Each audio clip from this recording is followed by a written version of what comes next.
श्री महाप्रज्ञ गुरुवे नमः। ओम श्री महाप्रज्ञ गुरुवे नमः। नमो अरहंताणं नमो अरहंताणं नमो अरहंताणं। एक निमित्त मिला। मुनि समेरमल जी का चतुर्मास सूरत में हुआ। उन्होंने कुछ प्रेरणा श्रावक समाज को दी और वे स्पेशल ट्रेन लेकर दिल्ली में पहुँचे। हमने कल्पना नहीं की थी कि अभी हमें सूरत जाना, गुजरात जाना या महाराष्ट्र में जाना है। हमारा क्षेत्र एक बन गया था और लंबी यात्राएं पहले बहुत कर ली, फिर बन गया था दिल्ली, हरियाणा, पंजाब, राजस्थान, बस लगभग ये एक क्षेत्र बन गया था और उसी परिसर में हम घूम रहे थे। किंतु कोई नियति भी होती है और कोई निमित्त भी होता है। हमने सूरत आना स्वीकार कर लिया। अहमदाबाद में प्रेक्षा विश्व भारती में चतुर्मास किया, फिर मुंबई पहुँचे, 4 महीना वहाँ रहे और फिर सूरत आए। अहिंसा यात्रा का लगभग 2 वर्ष पूरा होने वाला है, लगभग हो गया है, होने वाला है।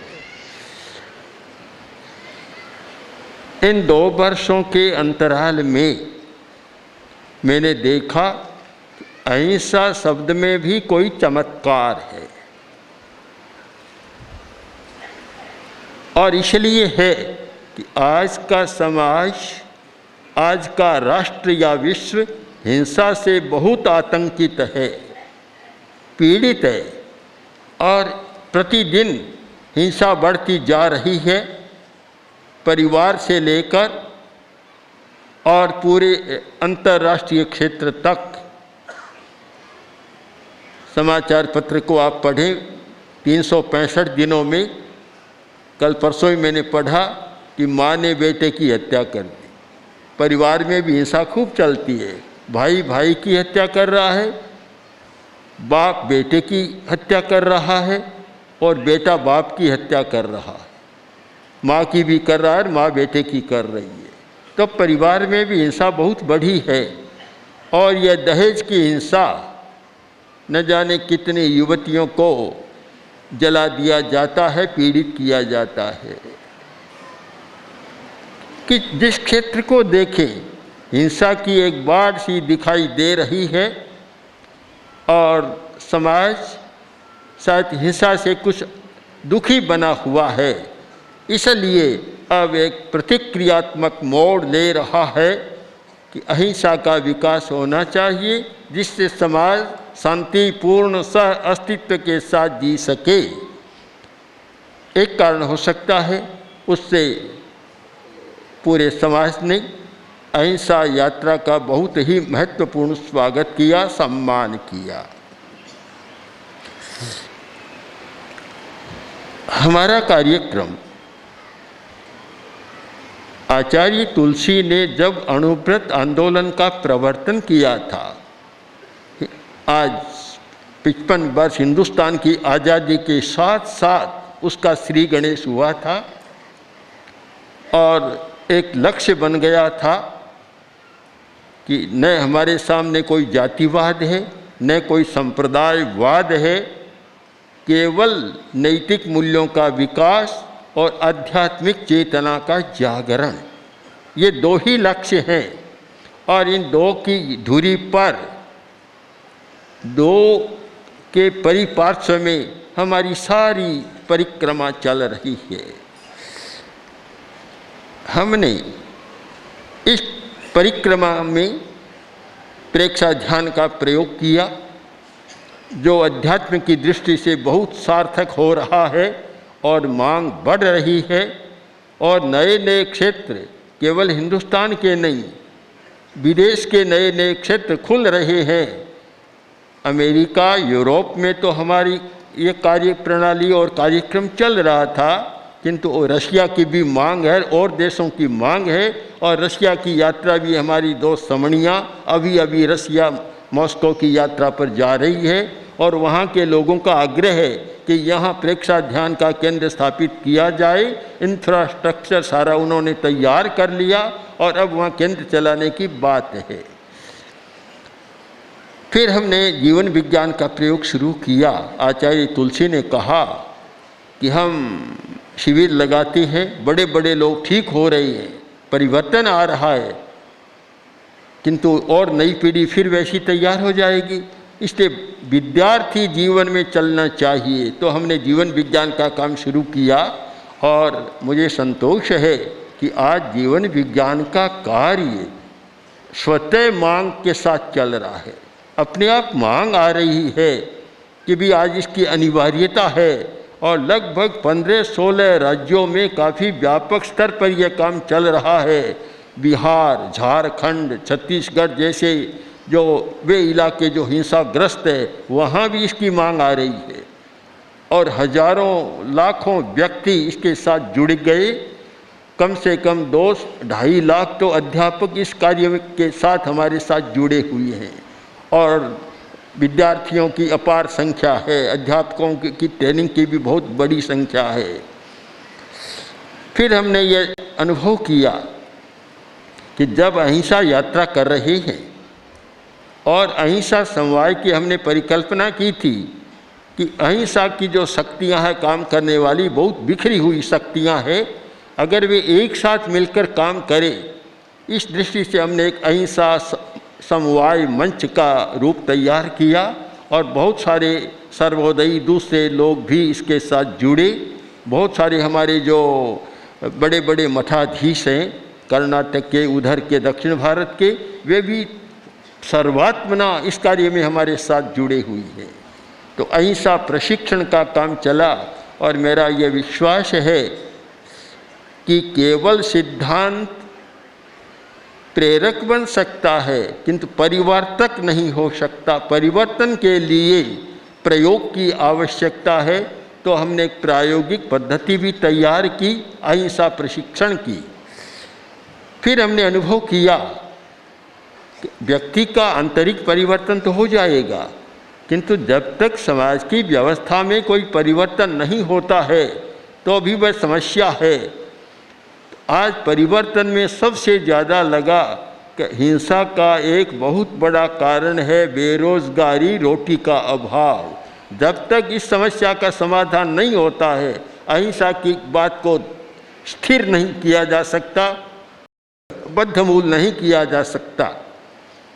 तो हमने उसके साथ आजीविका प्रशिक्षण की बात भी जोड़ी। 4 सूत्रों में हमारा एक सूत्र है आजीविका का प्रशिक्षण।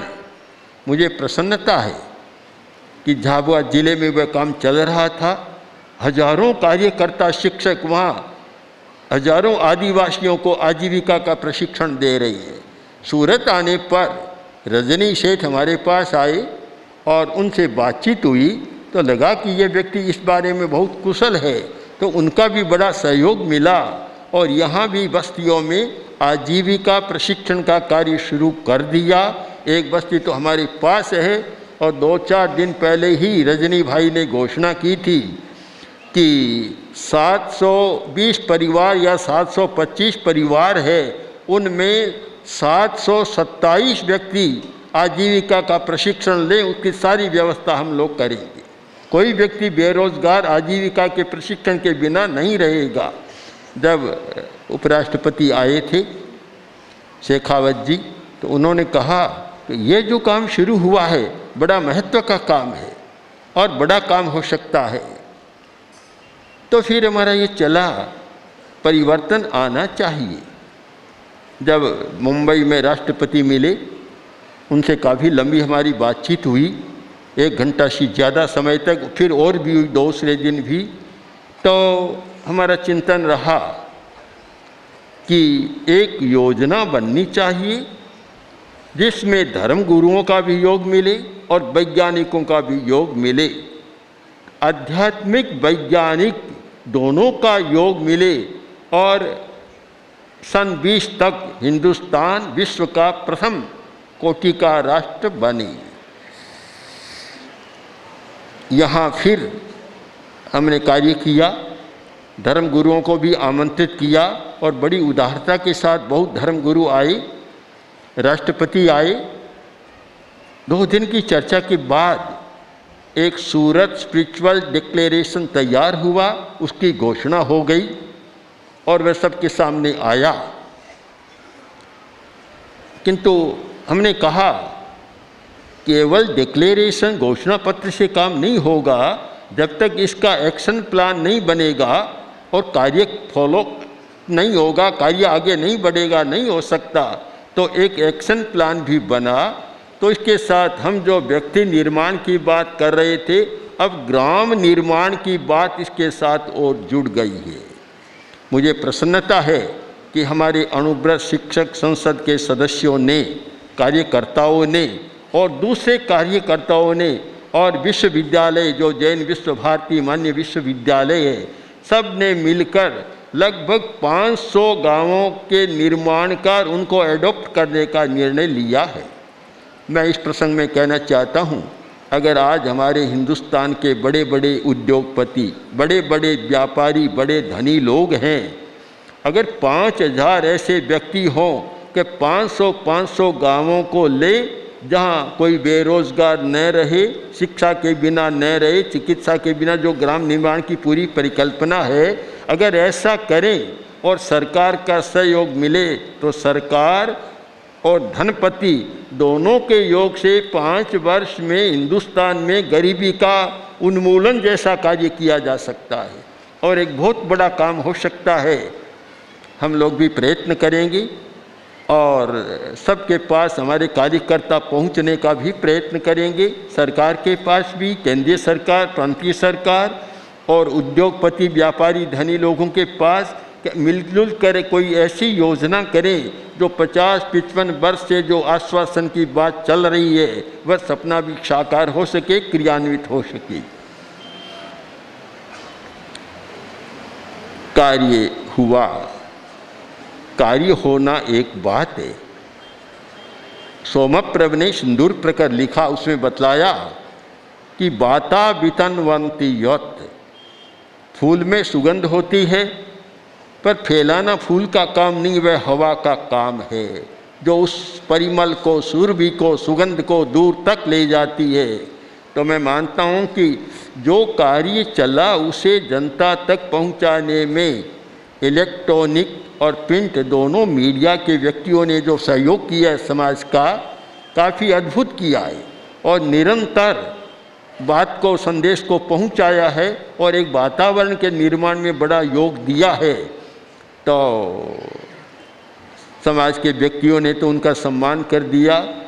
मैंने आज सुबह ऊपर एक प्रसंग था, एक व्यक्ति से कहा, जो एक भारत सरकार के बड़े अधिकारी यहाँ आए हुए हैं, उनसे मैंने कहा कि आप काम करें पर पैसा हमारे पास देने को नहीं है, एक भी नहीं है, न साल है न कोई पैसा है, कुछ भी नहीं है, पर जो है अगर वह आप पहुंचाएं तो शायद जनता का कल्याण हो सकता है, भला हो सकता है, अनेक समस्याओं का समाधान भी हो सकता है। तो मानता हूँ बड़ा योग रहा। और मैं क्या बताऊँ, यहाँ के साहित्यकार, पत्रकार, सर्वोदयी नेता, गांधीवादी और भी विभिन्न संस्थाओं के नेता इतनी बार मिले हैं, इतना उनका सारा एक वातावरण रहा है कि सब सारे वातावरण को देखूं, इस अहिंसा समव शरण को देखूं और तेरापंथ भवन के सुखद इस विशाल आवास को देखूं तो शायद एक बार मन हो जाए कि यहीं रह जाना चाहिए। पर हमारी भी ये प्रकृति नहीं है। हमारी प्रकृति यात्रा की है कि एक गांव में रहना भी पसंद नहीं और हमने जो मंत्र सीखा वह सीखा है ममकार का विसर्जन। मेरा कुछ है ही नहीं, न ये पंडाल मेरा है, न भवन मेरा है, न और कुछ मेरा है। जब मेरा नहीं है तो फिर यहाँ रहने का, ममत्व करने का तो सपना ही नहीं आता। इसलिए उस प्रकृति के अनुसार अब यात्रा भी शुरू कर रही हैं। पर इस चतुर्मास काल में हमारा चतुर्मास होता है, कोई प्रार्थना करता है तो मैं प्राय उन लोगों से कहता हूँ प्रार्थना बाद में करो, पहले अपना चंद्रमा देख लो, पहले अपना चंद्रमा देखो। इतनी भारी व्यवस्था, लाखों व्यक्तियों का आना, व्यवस्था करना, इतना भारी काम है। और वह भी कोई 5-4 दिन का नहीं, 5-4 महीने तक निरंतर इतना करना। मैं तो मानता हूँ जो लोग करते हैं उनको साधुवाद दूँ, धन्यवाद दूँ या और कुछ कहूँ पता नहीं चलता, पर इतना समर्पण और श्रद्धा का भाव है सब में, तभी यह काम करते, अन्यथा होना बड़ा मुश्किल काम है। 5 दिन में कपड़े झटका देते, हमसे तो यह नहीं हो सकता। पर हमारे कम से कम 1000 कार्यकर्ता इस कार्य में जुटे हुए हैं, पूरे कार्य के संपादन में। अलग अलग प्रकार, जसकरण चोपड़ा ने जो अध्यक्ष हैं प्रवास व्यवस्था, नाम काफ़ी गिनाए, पर नाम एक नाम ले लिया, टीम कह दिया, टीम में काम हो गया, पर एक टीम में 100 व्यक्ति जुड़े हुए हैं। कितने लोग जुड़े हुए हैं, तब इतना बड़ा कार्य एक सकुशल संपादित होता है। अब मेरे सामने एक प्रश्न आया बार बार कि इतना बड़ा भवन बन गया, उपयोग क्या होगा? अब उपयोग क्या होगा समाज जाने, समाज का काम है। किंतु एक काम मैं जानता हूँ कि एक तल्ला जहाँ हम प्रवास कर रहे थे उसके लिए उपयोग ये होगा कि वहाँ धर्म का काम चले। साधु साधियों का चतुर्मास तो हो तब होता ही है, समणियाँ रहे और भी रहे कार्यकर्ता। इसके सिवाय जो काम हमने यहाँ किया है, अणुव्रत का काम इस भवन से संचालित हो, प्रेक्षा ध्यान का काम इस भवन से संचालित हो, जीवन विज्ञान का काम इस भवन से संचालित हो, अहिंसा समाज और अहिंसा मंच का कार्य इस भवन से संचालित हो, और जैन विद्या का कार्य संचालित हो रहा है इस भवन से हो। तेरा पंथ, महिला मंडल, युवक परिषद, सभाएं आदि आदि सबका एक ऐसा सघन बन जाए कि यहाँ से इतना संचालित हो कि हमारे जाने पर भी लोग ये कहें कि आचार्य जी गए पर काम बहुत चल रहा है, आचार्य जी की हमें ज़रूरत भी नहीं है। इतनी बात बना दें कि आचार्य जी आए तो अच्छी बात, ना आए तो भी कोई बात नहीं, हमारा पूरा काम चल रहा है। ऐसे वातावरण का निर्माण हमारे कार्यकर्ता करें और यह तेरा पंथ भवन एक विद्या, शिक्षा, अध्यात्म का ऐसा केंद्र बन जाए कि पूरे सूरत के साथ एकात्मकता और तादात्म्य स्थापित कर सके और सबका सहयोग इसको मिलता रहे। जो किया वह बराबर चले। बार बार यही प्रश्न आता है कि कार्य तो शुरू होता है पर फॉलोअप नहीं होता। अब वह शिकायत भी न रहे और बराबर सारा काम चलता रहे, तो मैं मानता हूँ कि समाज का हर व्यक्ति इस बात पर चिंतन करेगा और इस कार्य में अपनी शक्ति का इतना नियोजन करेगा कि ये कार्य व्यवस्थित रूप में चलता रहे। और हमने अनुभव किया, हम मुंबई में जो ऐसी व्यवस्था करके आए तो वहाँ अच्छा कार्य चल रहा है, अच्छा कार्य शुरू हो रहा है। अब जो निश्चित क्रम है और हमारा निश्चित कार्यक्रम है, महाराष्ट्र में जाना है, मर्यादा महोत्सव का बहुत बड़ा कार्यक्रम वहाँ, और अभी से सारी व्यवस्था हमारे सामने आ गई कि कौन कौन आ रहे हैं, कौन कौन क्या हो रहा है। फिर मध्य प्रदेश में वहाँ भी बहुत बड़े बड़े कार्यक्रम हैं। झाबुआ ज़िले में भी जाना है कि जहाँ आदिवासियों के बीच काम चल रहा है, और वहाँ से राजस्थान में, और वहाँ पहुँचना है जहाँ हमारे सामने सदा रहा आचार्य भिक्षु निर्वाण द्विशताब्दी, उनका जो समाधि स्थल है वह कोई बहुत बड़ा गांव नहीं है, किंतु समाधि स्थल इतना पवित्र बना हुआ है। अरावली की तलहटी में एक और पहाड़ी पहाड़, एक और बांध, एक और नदी और एक और सारा वातावरण, ऐसे प्राकृतिक वातावरण में चतुर्मास करना है और वहाँ सारा कार्य संपादित करना है। तो अब आप लोग भी अनुभव करें,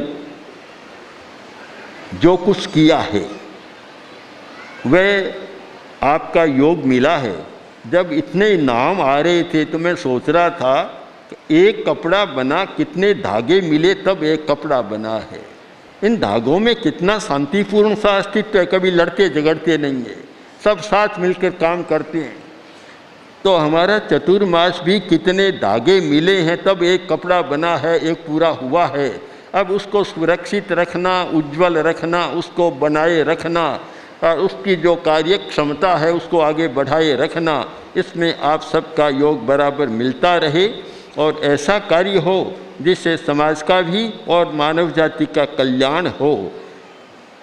मैं चाहता हूँ कि सब लोग खूब गहराई के साथ इस बात पर चिंतन करेंगे और अपने आवेशों को कार्य के बीच में कभी नहीं लाएंगे। व्यक्तिगत आवेश, व्यक्तिगत अहंग, उसका तो बाहर तेरापन भवन के बाहर का दरवाज़ा है ना, आए तब वहाँ टोकरी को टांग कर भीतर प्रवेश करें और बड़ी विनम्रता और शालीनता और कार्य कौशल के साथ भी हमें काम करना है।